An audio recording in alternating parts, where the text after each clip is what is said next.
Hello again. Teachers will report for duty on the 1st of February and learners will follow suit on the 15th. Teacher unions are concerned, though, that too many schools do not have PPE for their educators. Schools are expected to reopen on the 15th, but it seems many schools aren't yet ready. We speak to the South African Democratic Teachers Unions, Mokwena Maluleke, and National Professional Teachers Organization of South Africa's Basil Manuel. A very good afternoon to both our guests. Basil, let me start with you in terms of state of readiness. What is it that your members are telling you? Are they prepared to go to school tomorrow? Dudu, our teachers have always been prepared to go to school. We've always been cautious about the health and safety issues, and that is really where the nub lies. To give us an indication of what is going on out there, the teachers, SATU, NAPTOSA, and the rest of the teacher unions have done a survey. And to find out what the readiness is like in terms of what our principals are telling us. Now, the survey was on the 18th, so there is time for this to be corrected. But of course, what we saw there in the survey was not encouraging, and we are extremely worried that only 40% of our schools, for example, say they have sanitizers, or only 40% say they have surface sanitizers, that's hand and surface. And school masks are at an all-time low of 20%. Now, though, that is extremely disconcerting.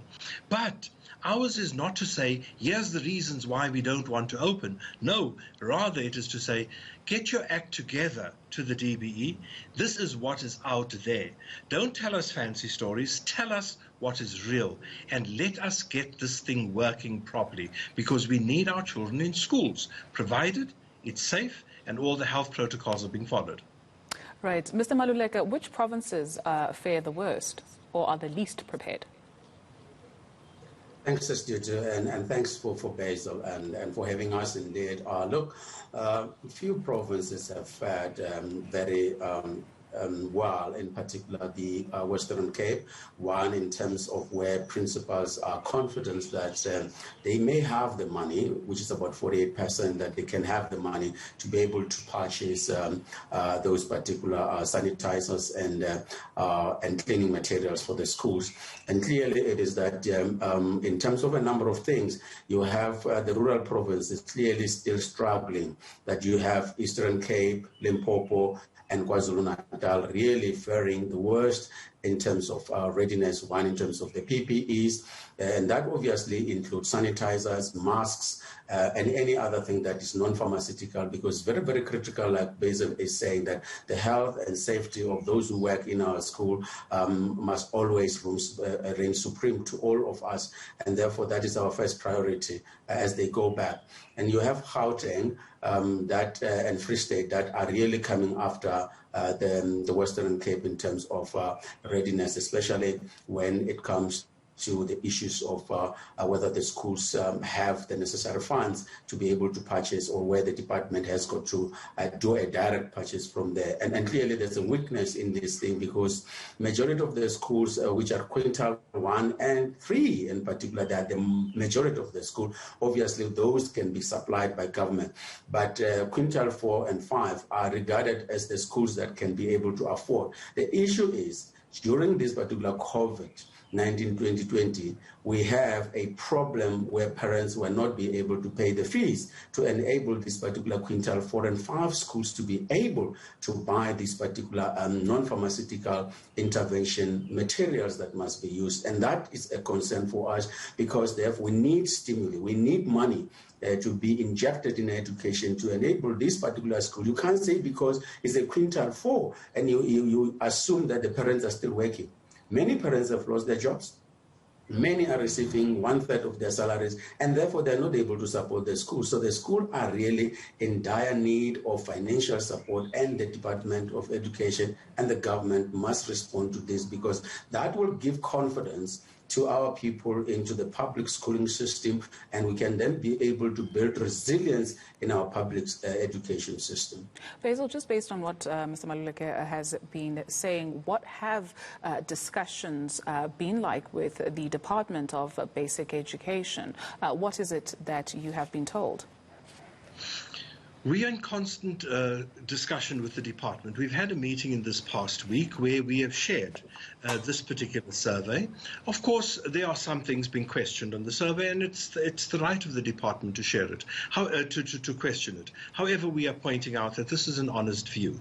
And then we will have another meeting tomorrow where we are picking up on what has been done, what the progress is, etc. And we know that the first reaction is, oh, but we will be ready. The things will be delivered. And this is exactly what we're saying. This was done on the 18th. We know there's a lot of space between the 18th and the 1st and, of course, the 15th. But we remember the very regulations published by the DBE. It's the obligation of the employer to ensure that its employees are safe. That pertains to any place of work. And secondly, to supply the masks, etc., as well as also the material for the non-pharmaceutical interventions, like soap and so on, for hand washing. Now, our schools are desperate. They need this. And we don't just want assurances. We want to see it working in action. And that is why we as unions have even committed to doing another survey closer to the return of the pupils to then see if things are ready. We are not taking any chances with the lives of our teachers and our children. That must be clear. We are not interested in a fancy story. We want to see it working. Reassurances are good.